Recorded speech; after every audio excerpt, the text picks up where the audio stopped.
Hi, everybody. I'm Matt. And I'm Steve. And this is Marvel Reread Club.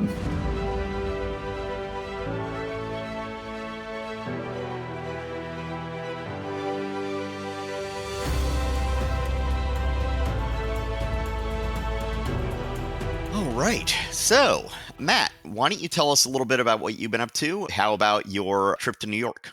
I had a wonderful trip to New York. I saw Some Like It Hot. I saw the new Sondheim, Here We Are. I saw an off-road show called Dig.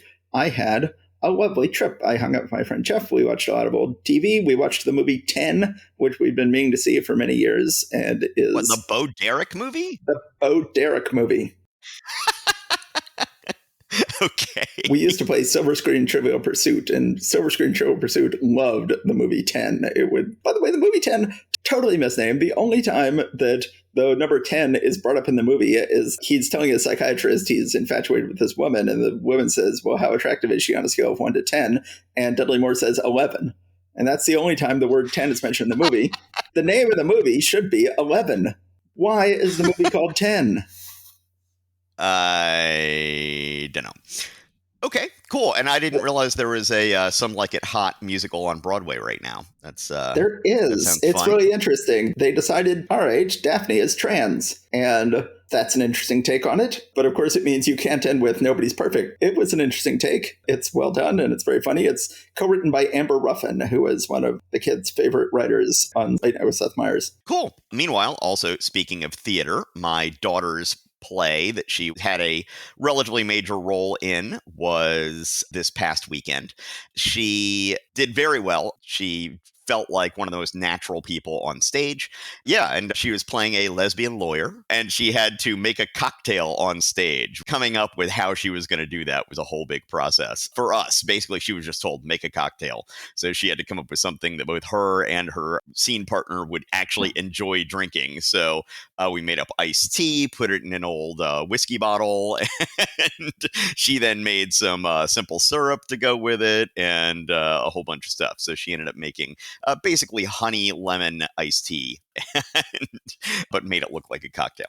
It was quite good. Oh, also we saw the Steve Martin Short traveling stage show. That's awesome.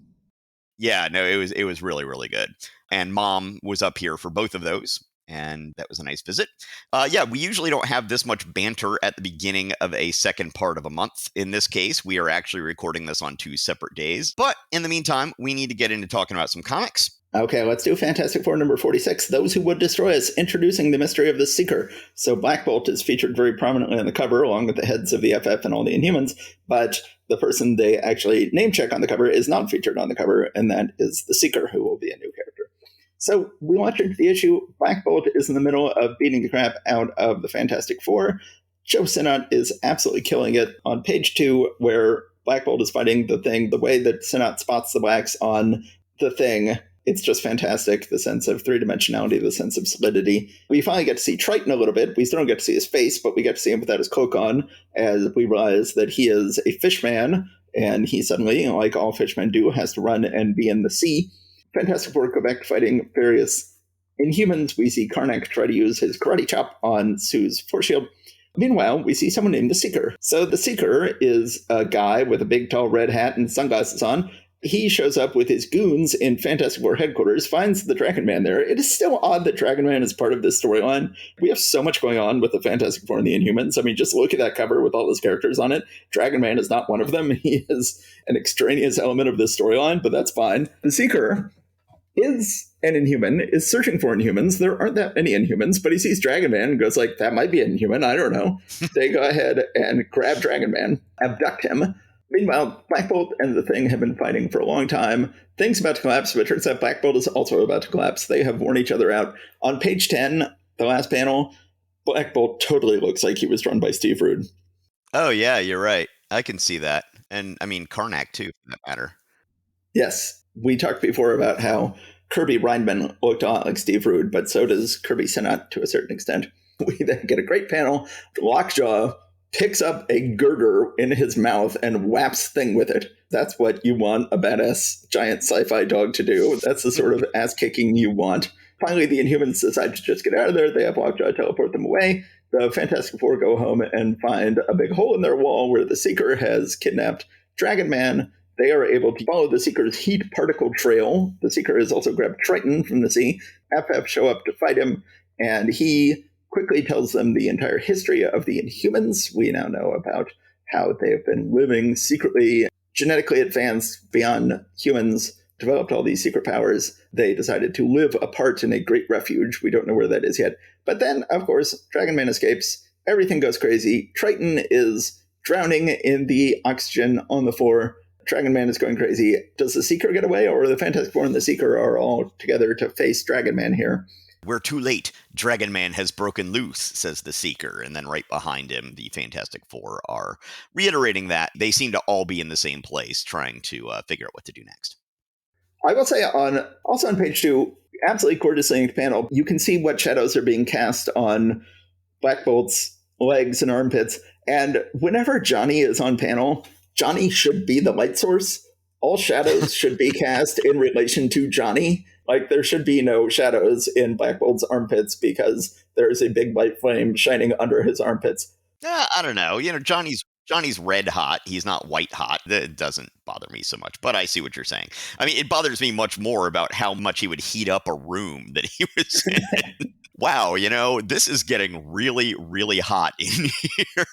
All nitpicky. On page 8, we see the Seeker flying around in a little flying gear he has, and many years later, when Kirby moves to DC and is doing the New Gods for DC, he has got a flying gear for Orion in that book that looks very much like the Seeker's little standing flying gear here. So we end on another cliffhanger, and I'm like, okay, how long is the storyline going to be exactly? But unlike the Frightful Four storyline, which I felt overstayed its welcome, this feels like a huge addition to the Fantastic Four world, a huge turning point. We've been building up to the Who is Medusa storyline for a long time, and now it turns out there's a huge, fascinating, satisfying answer to that.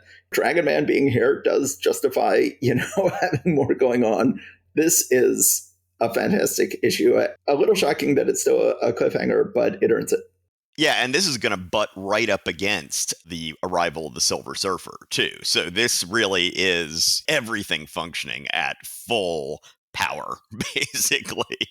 We are hurtling through the creme de la creme of the Fantastic Four here. And the creme de la creme of Ditko on both Spider-Man and Doctor Strange at the same time. So we've got, an embarrassment of riches here. Marvel at its maybe all-time best.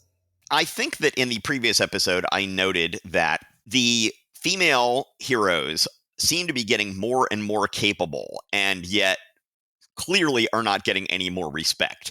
And I don't know whether that is meant as a commentary by Stan Lee or whether that is not something that Stan Lee is consciously doing. But on page 5, when Karnak is attacking Reed and Sue, Sue throws up a force field and Reed says, "Good girl, Sue. You threw up your force field just in time." It's like, here's a doggy treat.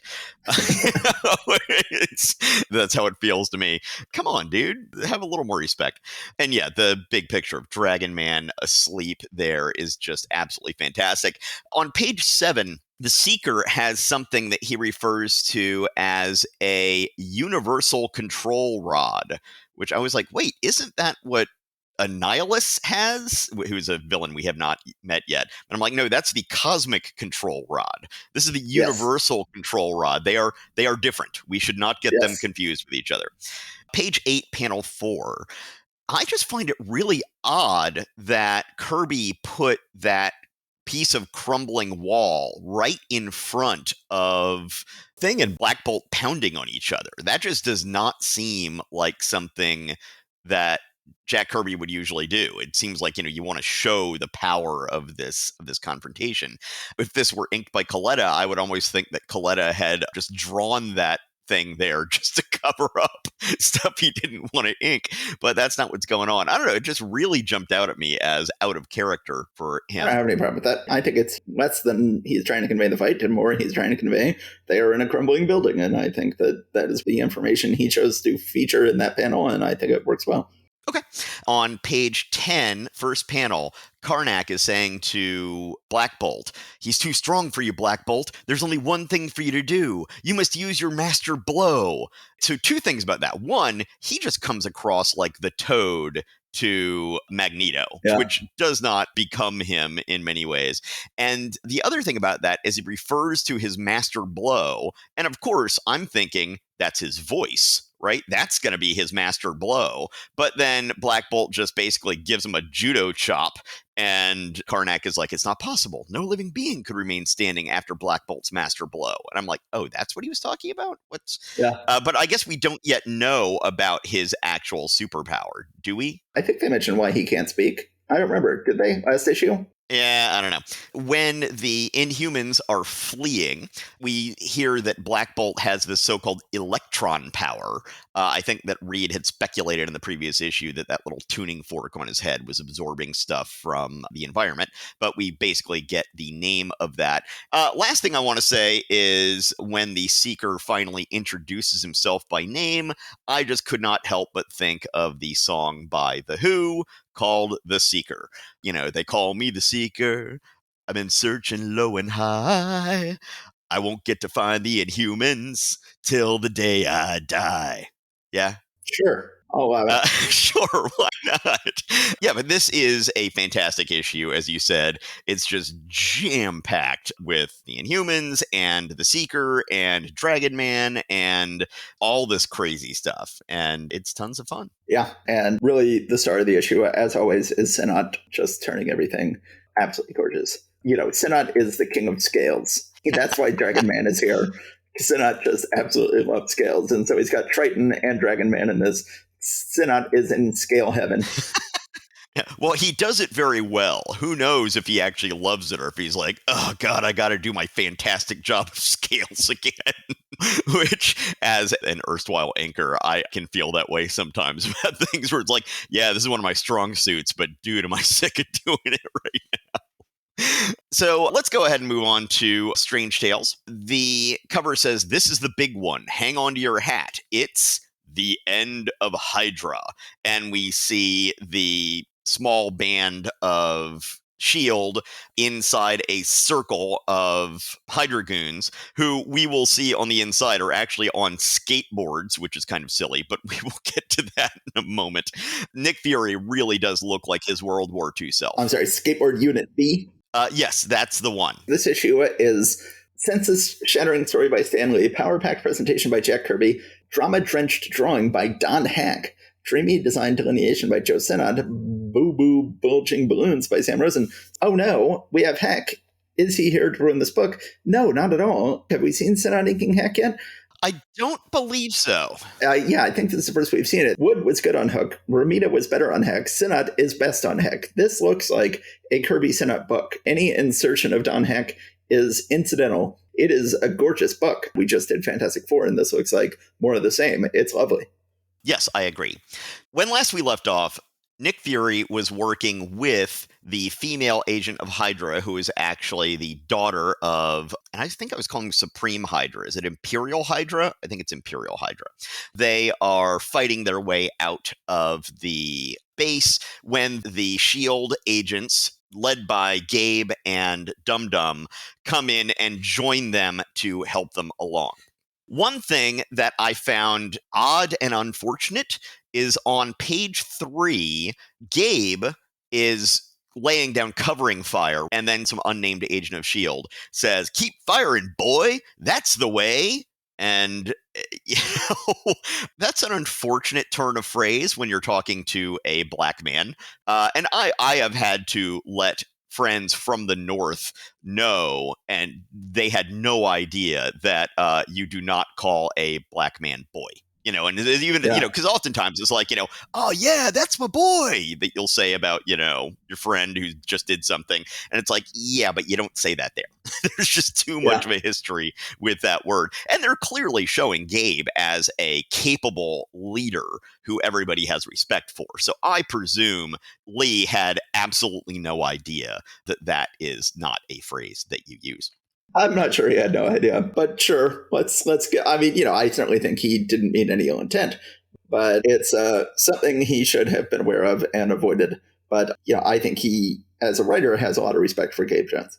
Right. We see Hydra's Skateboard Squad B, which unfortunately they actually refer to as skateboards. I really wish they had come up with some Stan Lee crazy science fiction name for them. I would be able to take them a lot more seriously if they had. Anyway, we see the Brainosaur. It does still look sort of like Nick Fury's fever dream that he had of the actual dragon dinosaur type thing when he was being interrogated by Hydra. And we have a fantastic picture of it on the top of page 6. This perspective looking pretty much straight down from right above the Brainosaur as Tony Stark is being loaded into the thing. And then the next panel, we see this rocket. It's essentially the Brainosaur is on a 2-stage Atlas booster, and that takes off directly from the helicarrier. Somebody says only Stark could have designed a launch setup like this one. By dissipating the shock recoil through a lower air chamber, the carrier remains perfectly stable and vibrationless. Which, okay, that's cool. I like that. Yeah. That's the kind of stuff that Tony Stark should indeed be doing. One interesting thing is that Tony Stark is a regular supporting character in this book. They have never once mentioned that Tony Stark is Iron Man. And even in something like this, where he might presumably want to change into Iron Man while he's on this big solo mission to stop the Betatron bomb, there is never even a caption saying, by the way, you can read more about Tony Stark in his own book, Tales of Suspense, featuring Iron Man. He's just a recurring character in this book as Tony Stark, not as Iron Man in any way. That's interesting. Yeah. At some point, Nick and the female Hydra agent have split off from the group of S.H.I.E.L.D. agents who are now, the S.H.I.E.L.D. agents, surrounded by Skateboard Unit B or whatever they're called. The S.H.I.E.L.D. agents break out while Imperial Hydra is now worrying that Tiger Squad has been defeated, and he now is resigning himself to what he must do next, which we'll get back to after Tony deactivates the Betatron bomb using the Brainosaur. He basically uses this little tentacle thing that's at its head to pull the warhead out of the Betatron bomb. So at this point, the world leaders are saying, well, they're no longer holding the world hostage, so all of those diplomats they sent around to make their demands, we can just arrest them all right now. So that is good. They can all be wrapped up. So we see that Imperial Hydra has decided that since he is essentially defeated, he must blow up the entire Hydra base, even though it means it will be killing his daughter. And then what I really like as a twist reveal at the end, it was very clearly implied for this entire storyline that the CEO of Imperial Industries International was the leader of Hydra. But now it turns out, no, it was this nondescript secretary of the CEO, little guy with glasses and a mustache, who is the one who created Hydra. The other guy has his own worldly power. This was, this guy who just wanted to give his daughter the world. And we leave it off with the cliffhanger of he's about to blow up the base. So I have questions. I had read these comics once or twice before, but reading them this time, I once again was completely fooled into thinking the CEO was the head of Hydra, and I was shocked by this twist. I now want to go back and go like, I was very convinced it was the CEO, and it was the third time I'm reading these. I'm not sure you played fair with this mystery, but also it just doesn't make any sense because the whole Hydra headquarters was built underneath the CEO's boardroom. That would seem like something it would be easier for the CEO to do than for his lowly assistant to do. The whole thing is rather shocking. It's fun to have a twist. I always like it when they pull off twists in stories. I'm just not sure they actually pulled it off. But it's fun that they tried. Yes. All right, that was, well, not quite the end, but that was a good climax for that. And then we will have the denouement next issue. They promise the end of Hydra in the end. They promise the climax of the storyline. The storyline is still going strong at the end of the issue. So not exactly keeping their promise. But given that this is clearly the penultimate chapter of the Doctor Strange saga, it is nice to also have the penultimate chapter of the S.H.I.E.L.D. saga and to have a big book of penultimateness. Yes. So the Pincers of Power, script Stan Lee, art Steve Ditko. They do not mention anything about plot by Steve Ditko on this one. Lettering by S. Rosen. What more can you ask? Dormammu has determined that Baron Mordo just can't get the job done, so he is going to do it himself. Now, he is always using some of his power to keep this barrier around the mindless ones to protect them from overrunning his dark dimension, which has all sorts of other stuff that he actually is sort of a protector of. So he sends something out to essentially anesthetize all of them so he can then concentrate elsewhere.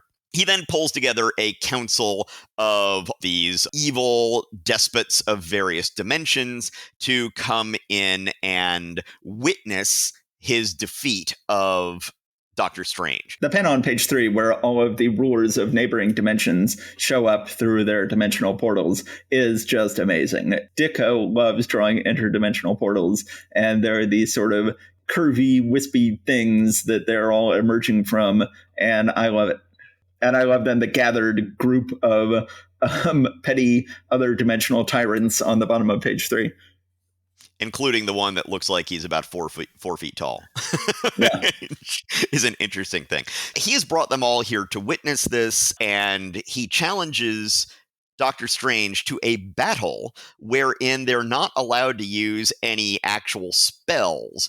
And I guess they make a differentiation here between psionic power and actual mystical power, even though they both seem like they're related. But anyway, they're only going to be allowed to use their psionic powers and these little wrist pincer things, which seems like a dumb thing for Dormammu to do, because he's got a lot more power than Doctor Strange.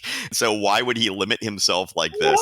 Well, Dormammu has always been shown as a honorable guy. I mean, this whole storyline is happening because he promised he wouldn't invade Earth, and he wants to fight Doctor Strange man to man. He doesn't want to have a mystical battle with Doctor Strange. Throughout this storyline, we've had more and more focus on Doctor Strange's martial prowess, on his ability to throw down physically when he needs to, and this is the ultimate expression of that. Dormammu is like, no, let's put down our spells, put on these pincers, and the pincers are so weird. This is just fascinating Ditko imagination. If they're going to have some sort of hand-to-hand fight, if this is going to be a strange tale, then the pincers make this fight strange. I love them. They are so bizarre. I think you like them a little bit more than I do. I was finding them a little bit limited, but then I guess with the fantastic battles of spells that we've had in the previous issue, a change of pace is not a bad thing. And he does have a great physical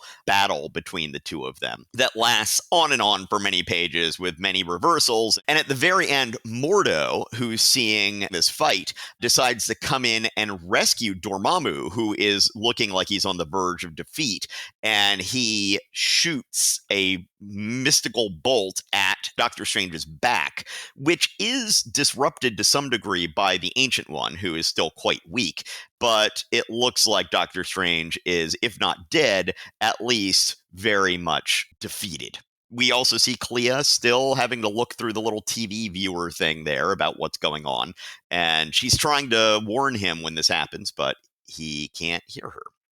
At one point, she says to herself, "I cannot bear to watch, and yet I am powerless to turn away," which just reminds me of that scene in The Simpsons where Bart has repainted the lines in the parking lot so that they are just 1 foot closer together, and Milhouse says, "I fear to watch, and yet I cannot look away."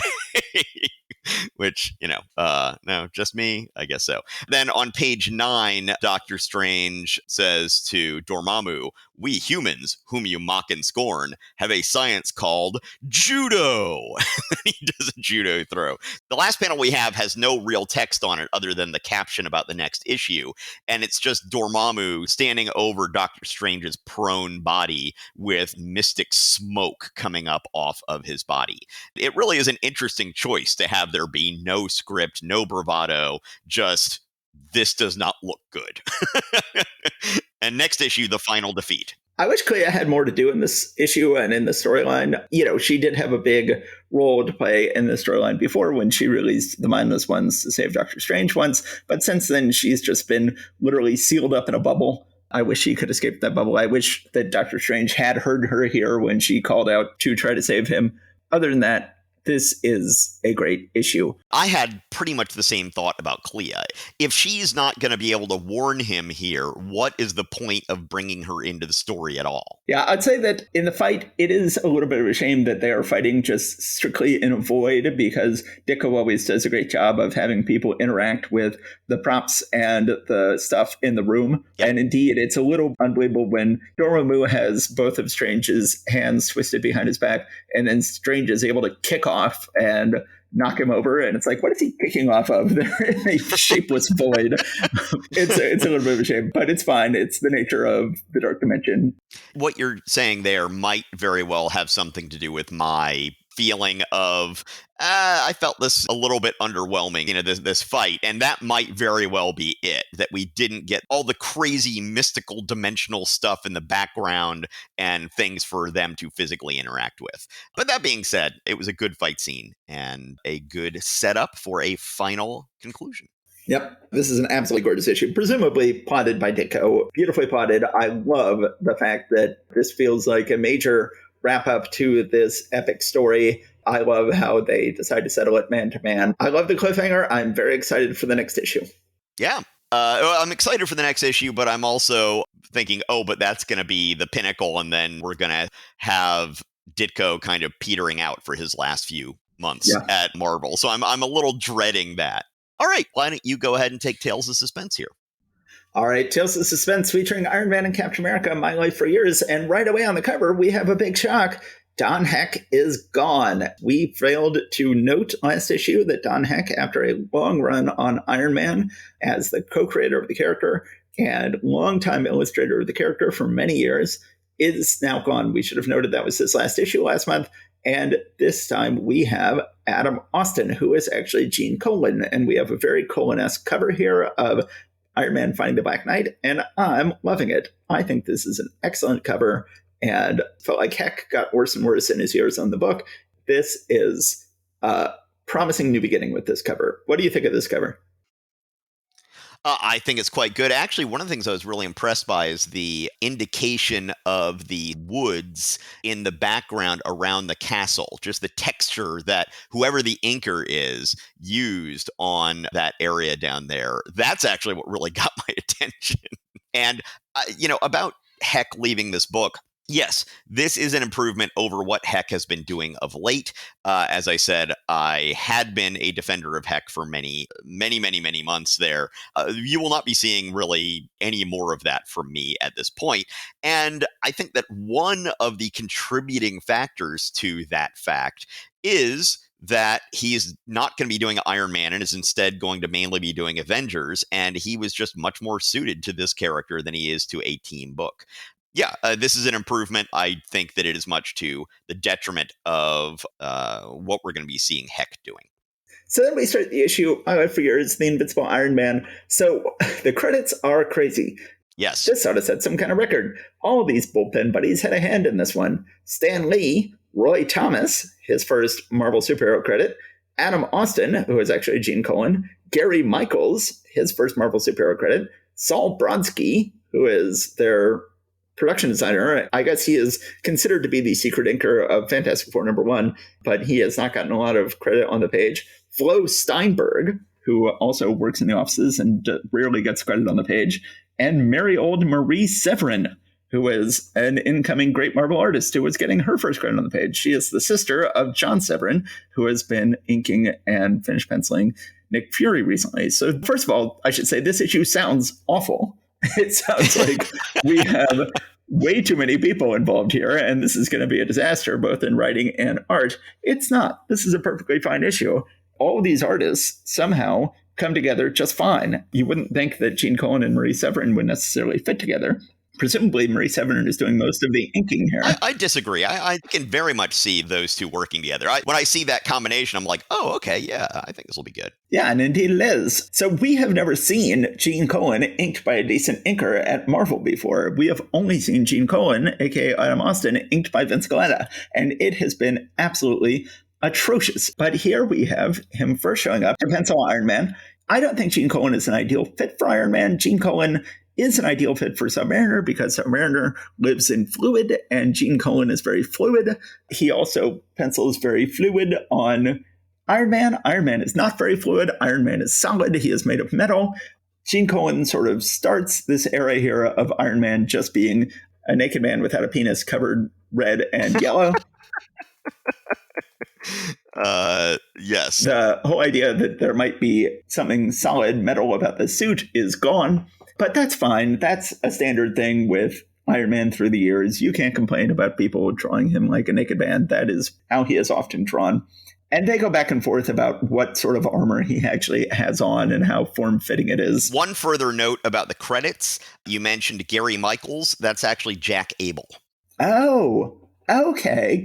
Okay, who was I thinking of? Was I thinking of Michael Fleischer or something? I don't know. You didn't say anybody. You just said Gary Michaels. Okay, so Gary Michaels. So Jack Abel, he is going to be a major inker going forward. So I guess he might be the main inker on this book. I don't know. Marie Severin is, of course...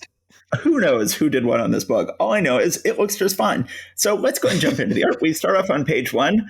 Iron Man is going to the hospital where Happy Hogan is. I really like Iron Man. I really like the 5 people in the background, a nurse, a doctor, 2 reporters all gathered around, and they just look gorgeous. This book looks like a syndicated daily comic strip. It looks like Steve Roper and Mike Nomad or something. It looks like Mary Worth.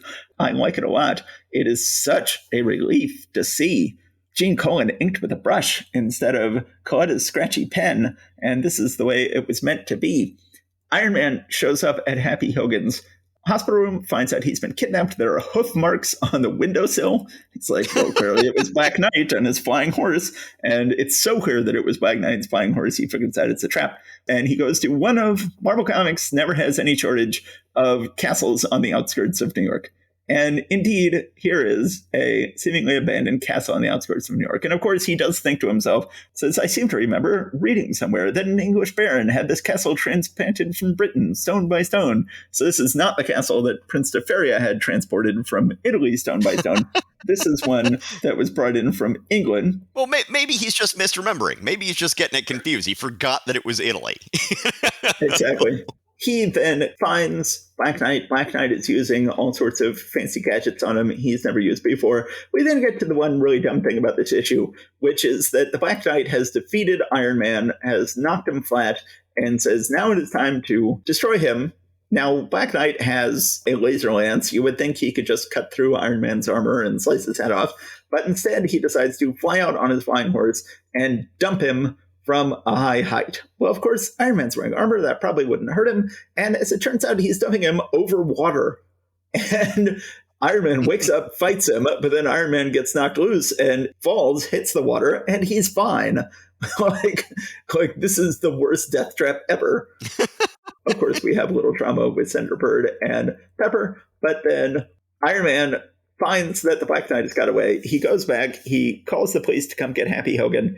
The police get him, not realizing that Iron Man is dying in the next room, and says, Hogan is still barely breathing, but where's Iron Man? No time to worry about him. And anyway, we all know he's invincible. Slam. And they slam the door on the dying Iron Man. So that is the end of this issue. I think this issue is a huge turning point in the adventures of Iron Man. The co-creator of the character, Don Heck, is finally gone. A much better penciler has arrived. We finally find out how good this penciler is now that he has a decent inker, whoever that inker might be, for the first time in Marvel history. We have the first writing of Roy Thomas. We have the first inking of Jack Abel. We have the first who knows what of Marie Severin. This is a huge turning point for Marvel Comics, and I'm loving it. Yeah, I'm assuming this is like when they sometimes give the credits of D. Hands for inker. I'm guessing that it was a combination of Jack Abel and Marie Severin. What Flo Steinberg is doing, I do not know. I think this seems pretty clear to me that this whole thing is written by Roy Thomas, that Stan Lee is just here as editor. But yeah, I wonder how this whole hodgepodge came about. I wonder if Don Heck had an issue and had to drop out at the last moment and they had to scramble, or whether they had planned to do this and brought Gene Colan in, but he's still working full-time at DC and now doing 2 half-book features for Marvel, and he might have just gotten behind. You know, that's one of those things I find fascinating about how these things might happen. Yes. Who knows? What a mess. But somehow, Yeah. amazingly, it all works. And if this was Yeah. mostly written by Roy Thomas, it is a nice debut by Roy Thomas, other than the very dumb thing of dropping him from a high height into water, which does not harm him at all. Well, honestly, the story and then the pacing with Roy Thomas, or what I'm assuming is Roy Thomas, did kind of bother me. It sort of felt like they dragged out the suspense of him trying to track down the Black Knight for like, it seemed to me way too long in the story, that I would have liked them to have gotten fighting earlier. And then when they do start having a confrontation, the Black Knight is using illusions of himself to make Iron Man just take wild swings and use up his so-called transistor power. Honestly, I'm a little bit disappointed by the way that Colin depicted him swinging at illusions. It sort of looks like he is just swinging at nothing. It has to be described in the very verbose text what's going on there. Page 6 very much feels like, I have a note here that just says, feels like Thomas dialogue. So Thomas is essentially doing his ersatz Stan Lee, and is basically Stan Lee amped up even higher. But I just feel that Roy Thomas paced this story a little bit slow. I wish they could have gotten to the actual battle a little bit earlier. As you said, the whole idea of just dropping him in the water makes no real sense. So I like the art. As you said, it seems like it should have been a train wreck, but it really wasn't. But in terms of the story, I'm left a little bit cold. Yeah, I think the story is fine. I think this is a nice introduction of Roy Thomas to the Marvel Universe. I like castles with suits of armor in them. Black Knight I've never particularly loved, but he's always been drawn by Don Heck. Gene Colan's Black Knight I like the look of, and I'm enjoying this issue. Okay, should we go ahead and move on to Captain America? Let's do it. All right. Where Walks the Sleeper? Spellbinding script by Stan Lee, spectacular layouts by Jack Kirby, sensational penciling and scintillating delineation by George Tosca, stereophonic lettering by A. Simek. So we're back to the sleeper robot, who still looks dumb as hell without knees or elbows. I just hate the look of this robot without knees and elbows. Walking like Frankenstein, stomping through the German countryside. For some reason, Stan has decided that Jack and Jessica have done this a little violently, so he keeps having Captain America think the whole time it's a good thing that these towns are completely deserted and no one's being killed as he's crushing all these towns to death. I'm not a big fan of the art in this issue. I feel like the Tosca-Kirby combo goes back and forth from issue to issue in terms of how good it is. I feel like maybe based on how rushed Tosca is, but I'm not a big fan of the art in this one. The big problem with this issue is that Captain America doesn't know what to do with himself, just running after the sleeper, and it's like, this isn't doing any good. And then he gets a motorcycle, and he says, oh, if I can get to a missile base nearby, they can shoot missiles at the sleeper. And then he foolishly decides to ride his motorcycle over a plank of wood, over a chasm, and it breaks, unsurprisingly. He has to climb himself up onto the hill, supposedly still going to get this missile from the missile base, but then it turns out the female sleeper agent. Now, again, I can't stress enough, Captain America had the names and addresses of all of the sleeper agents in his pocket for the last 20 years and could have arrested them at any time, but he did not. And so the second sleeper agent succeeds in waking up her sleeper. Her sleeper is a much cooler looking robot. It is a flying manta ray robot. It looks awesome. And as soon as Captain America sees that one, he's like, forget the missile, forget anything I was trying to do before. I'm going to try to climb up onto this one, which it's not exactly believable that he would be able to climb up onto it, given that it's flying way high in the air above him, but they sort of make it make sense. He rides the winds that are being generated by it or something like that. Nice image on page 8 of him on top of it, trying to hold on. It sucks up the dumb-looking sleeper to its bottom, so that now it has become the wings for the Frankenstein walking sleeper. And that's fairly cool, I guess. Meanwhile, we got a third sleeper agent who's waking up a third sleeper, and Cap, at this point, sees allied planes attacking the flying sleeper and just decides, well, they don't need me here. I'm just getting in the way. So he dives off into a tree. And that is the end of the issue. So Captain America, completely useless in this issue, contributes nothing other than getting in the way of his allies and considering, but then failing to find a missile base. But Generally, I like the sleeper agents waking up the sleepers. I think the new sleeper looks much cooler than the old sleeper, and that this is a perfectly serviceable middle part of a storyline, other than the fact that Cap doesn't know what to do with himself and he's completely useless. Yeah, I mean, I find this fun. Yes, there is a lot of stuff that makes no sense. First of all, that motorcycle, he steals the motorcycle. I mean, that's Yes. just a motorcycle that's just sitting there that belongs to someone, presumably. And he just steals the motorcycle and then rides it over a log for some reason that then breaks, and then he loses the motorcycle and it goes down into the canyon. So, sorry, random German dude who had this motorcycle. You're out of luck. The female sleeper agent, when she is shouting at her underlings here on page 4, panel 2, really reminds me of the female, I forget her name, but in the Austin Powers movies, the one who's always shouting. Yes, Frau Blucher. No, Frau Blucher is from Young Frankenstein. And I keep on thinking Frau Blucher, but then I'm like, no, that's Young Frankenstein. That's not this. I don't know. And again, with the whole thing about Stan trying to tone down the violence of things, last panel on page 9, this other agent is saying how fortunate you are that his is the last name you will hear before Der Tag, and then explains what Der Tag means. And he's shooting a gun, right? He's shooting a gun at somebody, and there's a sound effect, fuck.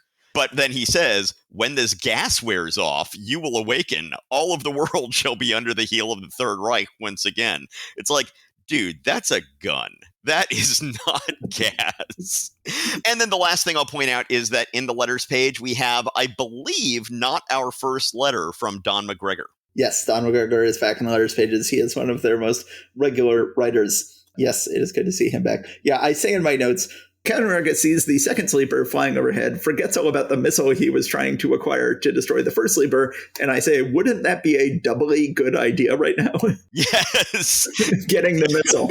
Yes, very good point. There is no reason this should invalidate that strategy. Yeah, good point. Anyway, it's a fun little adventure. I am enjoying this storyline overall. All right, let's move on to Avengers number 24, our final book of the month. Yes. We are still in the future. The Avengers are still fighting Kang. Ravonna and her father are ruling this kingdom that Kang is trying to take over. At this point, the armies of the kingdom have been pretty much defeated. Kang's armies, meanwhile, are trying to break through the Plasto defense shield that is protecting their capital city, presumably, from these invading hordes. So we should say that this is by Lee Hecken Ayers. For the last several issues, Lee has been trying to save the Avengers by having great pencilers inking Heck. He had Wally Wood inking Heck for several issues, and then he had John Romita inking Heck. Now, if you're going to hire great pencilers to work on the Avengers, then why put them inking Heck? Why not just have them pencil the book? Why not just have Wally Wood pencil the Avengers? Why not just have John Romita pencil the Avengers? Why are you putting them on the job of sort of rescuing Heck? Now he has given up on that plan, and this time he just says Stanley writer, Don Heck penciler, Dick Ayers inker. You know, I'm a bigger fan of Ayers' inker than you are. I don't think he's as good as Wood or Romita, but this issue, it does not look terrible, given it could have looked with Heck and Ayers. As you know, if you're a regular listener of this show, I like big honking future armies fighting each other, and I think that Heck knows how to draw that. Heck has always been good with armies, and I think this is not a bad issue, penciling or inking-wise, despite the fact that Heck and Ayers are not my favorite penciler and inker. I feel that we got the Dr. Jekyll version of Dick Ayers rather than the Mr. Hyde version. And I think he actually does quite a good job with this. Yeah. I am relatively happy with the art. Captain America is able to rally the remainder of the kingdom's forces who were ready to surrender to instead fight to the death, fight with honor. But then Kang sets off this weapon, says the Delta Ray launcher. A weapon so advanced, so inconceivable to 20th century man that it cannot even be described in terms of our present-day scientific knowledge. At which point, Stan Lee proceeds to try to describe it. Says right. Delta rays, solid yet interdimensional, capable of penetrating any barrier known to man. I'm like, okay, in terms of comic book science, I will definitely allow it. Pietro has separated himself from the Avengers a little bit, trying to protect folks from gas that's going around. He sees a woman with a baby about to be hurt, and he protects her and is injured himself. So he is going to be out of the story for a little while here. We, meanwhile, have this big old battle that's going on, and as soon as Kang's forces win, Kang then says, "Now I will marry Ravonna." His warlords are like, hey, we've got a rule that you have to kill the rulers of any place you take over so they can't be a rallying point for rebellion. And Kang's like, yeah, but I like Ravonna, so I'm not going to kill her. His forces rebel and start fighting against Kang, while Pietro is being nursed back to health by the family of the woman who he rescued earlier. So that will come to fruition in a little bit. Then we see that Kang actually is really mopey and in love with Ravonna. I love mopey Kang. Kang has RBF, but Kang's RBF breaks on page 13, and suddenly he becomes Mopey Kang. We do get a little glimpse of the Caucasian-colored flesh inside Kang's face covering. Sometimes it's almost as if he just has a blue face, but we see around his eye hole a little bit and see his flesh color. I love Mopey Kang. He's got a, actual thought bubble with Ravonna in it. Yes, so he clearly actually is in love with this woman, rather than just like, she is my prize. Well, she's that too. Anyway, so the Avengers come up on Kang, and then Kang suddenly offers to help the Avengers. Because Kang's warlords are now trying to overthrow him, he decides to throw in his lot with the Avengers, because the enemy of his enemy is his friend. So Captain America agrees really quickly to this. Yeah. But they go ahead and head off to gather more of the loyal forces that are still in the protected city here. And they're like, dude, Kang, the very name fills the souls of free men with utter revulsion. And yet, if it be our princess's wish that we join you, she says, I do so desire, citizen, then our lives are yours. So, okay, now we're going to fight to the death at the side of Kang. The warlord who is now on the throne, the one who is taken over from Kang, on the bottom of page 16, he looks very Asian. And in panel 5, at the bottom middle of that page, is it just me, or does he look like the Mandarin has flipped up his eye covering thing? And that's him. Yes. He has a weird little thing on his headpiece that looks like if you flipped it down, it would be the Mandarin's mask. Kang and the Avengers are able to unseat the warlords. They're then going to have the final battle. But then it turns out that Pietro has been healed by some herbs that he was given by the family he had rescued. And he has already gone ahead and wrapped up the rest of the forces. Kang then is sending the Avengers back to the 20th century. He's saying to them, and now I shall return you to your own century. When next we meet, it shall be again as foes. But till then, I salute your courage and your power.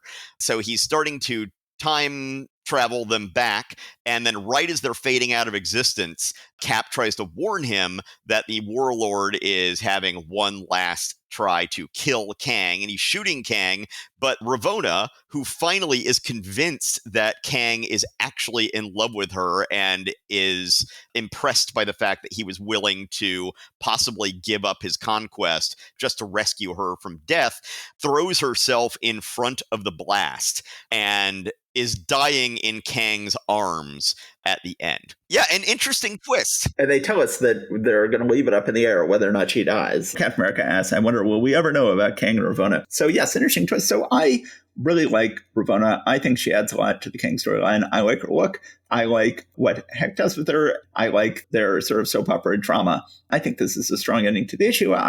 This makes me want to see Kang again. With what will happen? Will Ravonna survive?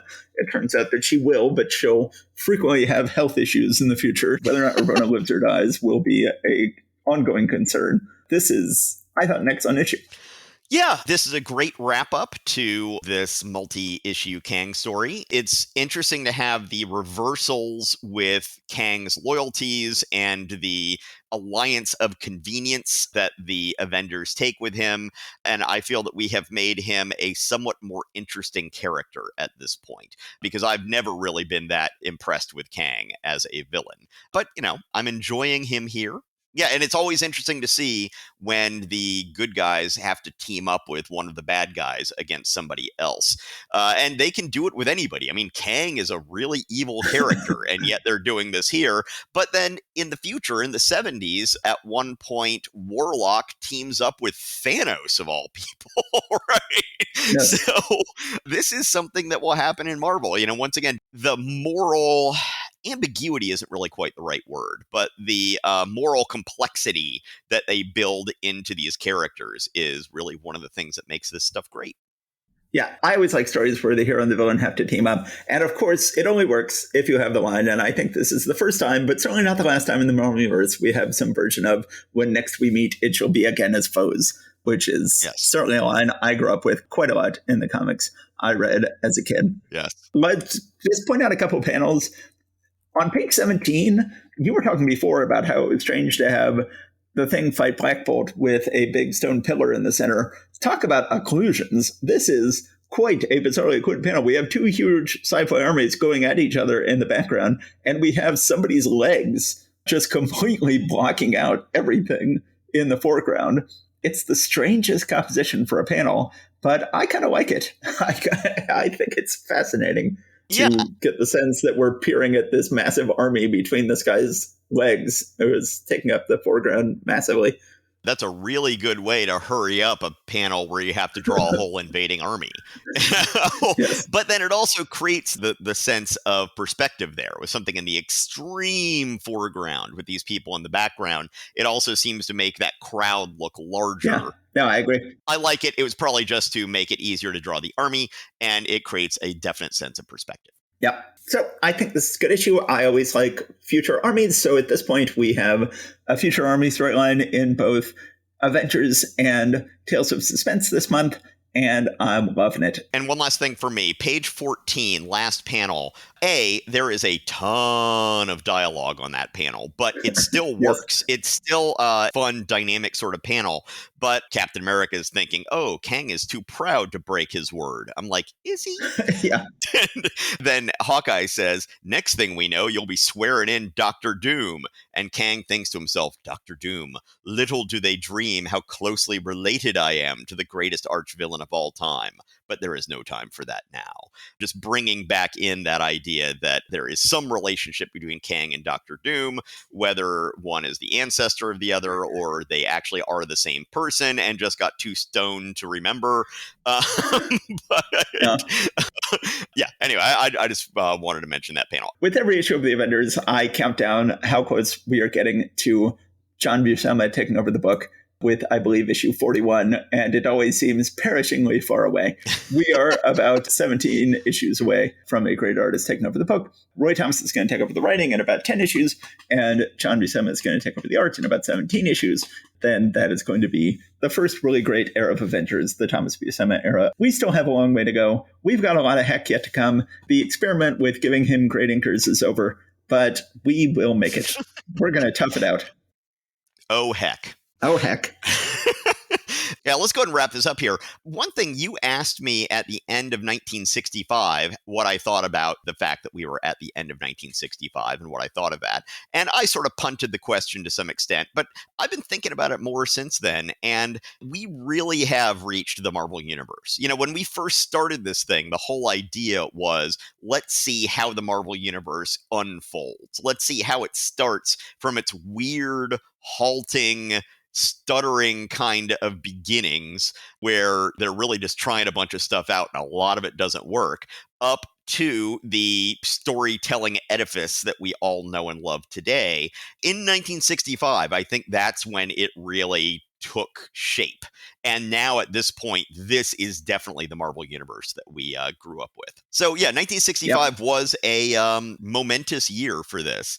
And now it has delivered us to the year of Soupy sales. The year of Soupy sales. We've made it through January with no Soupy sales. Yeah, so this may have been overstated, the degree to which it's the year of Soupy sales, because no sign in January. But just you wait.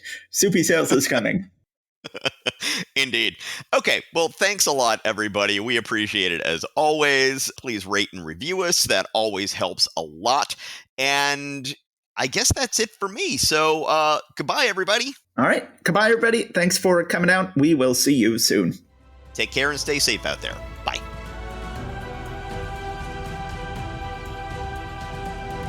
Thanks for listening to Marvel Reread Club. Please subscribe to us wherever you get your podcasts. Your reviews and ratings are a great help and always appreciated. We love hearing from you. Go to marvelrereadclub.com to find notes and join the discussion about this episode. We're also on Facebook and Instagram. See you next time.